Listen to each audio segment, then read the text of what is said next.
Orang seperti Bahar Smith mengharamkan tes DNA, itu sama dengan maling mengharamkan CCTV itu loh. Lagi pula begini, misalnya secara jelas ya, dalam fikih itu dikatakan DNA haram. Bagaimana kemudian DNA digunakan itu lil hajah, karena ada hajat tertentu.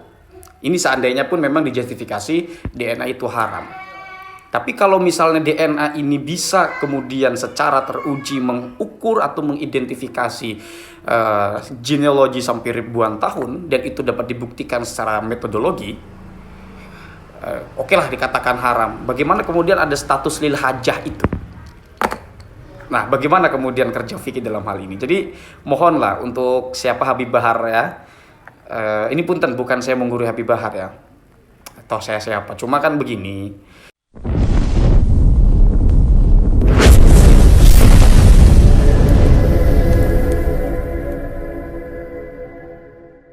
Assalamualaikum warahmatullahi wabarakatuh.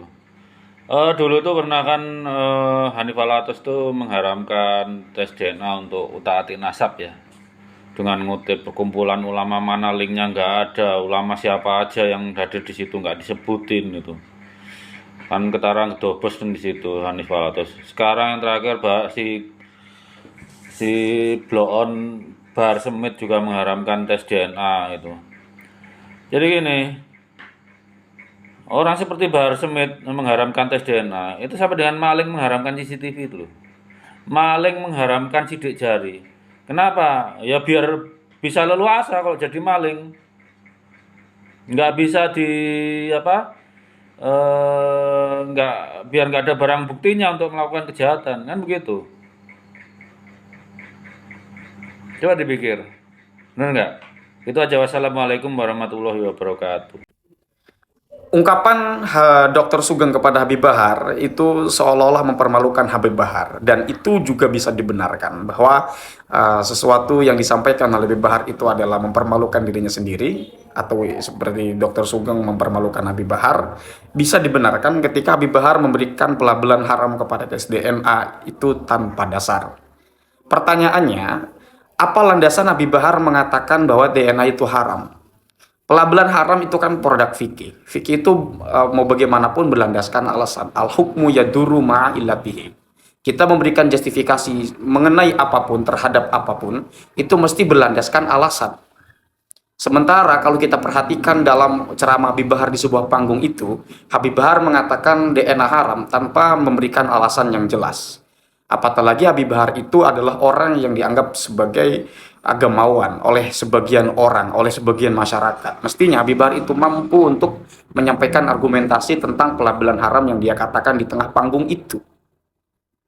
Itu kan masalahnya. Jadi di sini dalam konten ini saya tidak mengatakan bahwa DNA itu haram atau tidak. Saya tidak memiliki kapasitas untuk mengatakan DNA itu haram atau tidak.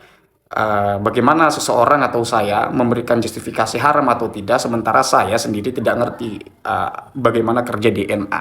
Yang pasti adalah kita bisa mempelajari itu, merujuk kepada para ahli tentang DNA, dan ketika misalnya sebuah status hukum muncul terhadap DNA dikatakan haram, itu harus berikan alasannya, Pak.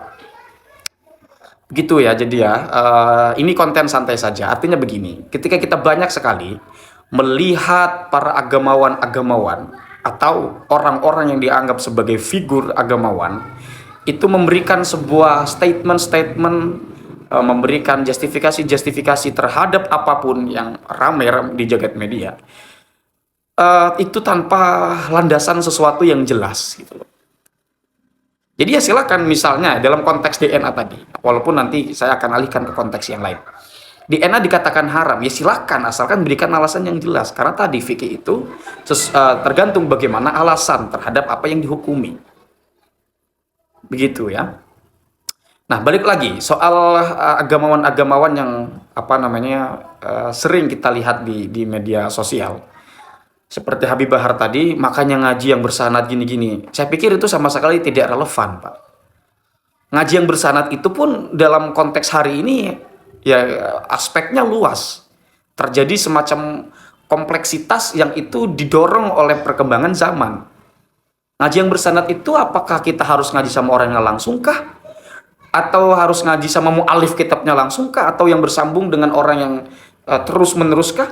Dan bagaimana sekarang hadirnya media? Misalnya saya mengaji sama Gus Baha umpamanya, tapi lewat media, itu dikatakan yang bersanad atau tidak? Dan konteks ini sama sekali tidak nyambung dengan justifikasi Habib Bahar yang mengatakan DNA haram. Coba sanad Habib Bahar mengatakan DNA haram dari mana? Repot pasti kan?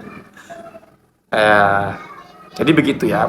Kenapa kemudian saya sampaikan ini? Karena kalau umpama kita menyampaikan sesuatu kepada masyarakat itu berlandaskan alasan, kita sama saja memberi tahu masyarakat bahwa ini cara berpikir yang benar. Jadi begitu ya, ketimbang kita memberikan haram, bukan begini-begini, itu doktrin banget gitu loh, kesannya begitu. Dan saya tidak berani untuk kemudian mengatakan seperti yang Dr. Sugeng bilang, yaitu karena begini, ungkapan Habib Bahar secara tidak langsung kan dengan gaya semacam itu membuka ruang bagi orang-orang untuk berasumsi, wah Habib Bahar mengatakan haram kan karena emang dasarnya nggak mau tes DNA. Apakah memang seperti itu ya? Saya tidak tahu. Ya begitu ya. Lagi pula begini, misalnya secara jelas ya dalam fikih itu dikatakan DNA haram.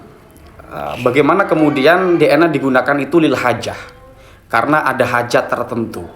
Ini seandainya pun memang dijustifikasi DNA itu haram. Tapi kalau misalnya DNA ini bisa kemudian secara teruji mengukur atau mengidentifikasi genealogi sampai ribuan tahun, dan itu dapat dibuktikan secara metodologi, oke lah dikatakan haram. Bagaimana kemudian ada status lil hajah itu? Nah, bagaimana kemudian kerja fikih dalam hal ini? Jadi mohonlah untuk siapa Habib Bahar ya, ini punten bukan saya menggurui Habib Bahar ya, atau saya siapa. Cuma kan begini, ketika cara penyampaian seperti itu, dan ini bukan cuma Habib Bahar, siapapun ya, memberikan justifikasi apalah tanpa argumen yang jelas, tanpa alasan yang jelas. Menurutku secara pribadi ya, teman-teman boleh tidak sepakat, boleh tidak setuju. Itu tindakan yang sama sekali tidak mencerdaskan umat, tidak mencerdaskan masyarakat. Tugas agamawan, tugas para figur, baik figur agamawan, figur politik, figur intelektual, figur apapun, cendekia-cendekia dalam bidangnya masing-masing, itu kan adalah tugasnya untuk mencerdaskan kehidupan bangsa.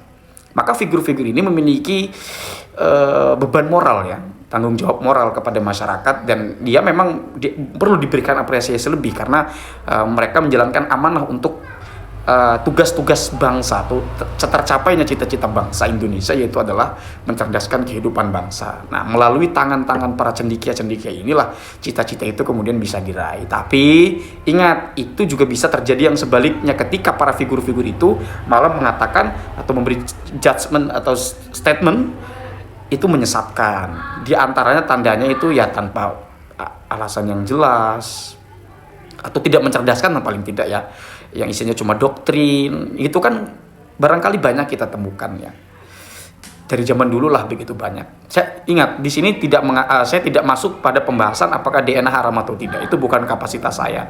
Tapi dari konstruksi pembicaraan yang disampaikan oleh Habib Bahar ini sama sekali no lah, menurutku tidak layak untuk diikuti, menurutku secara pribadi ya. Kurang lebihnya saya mohon maaf. Hadanallahu wa iyyakum ajmain. Wassalamualaikum warahmatullahi wabarakatuh.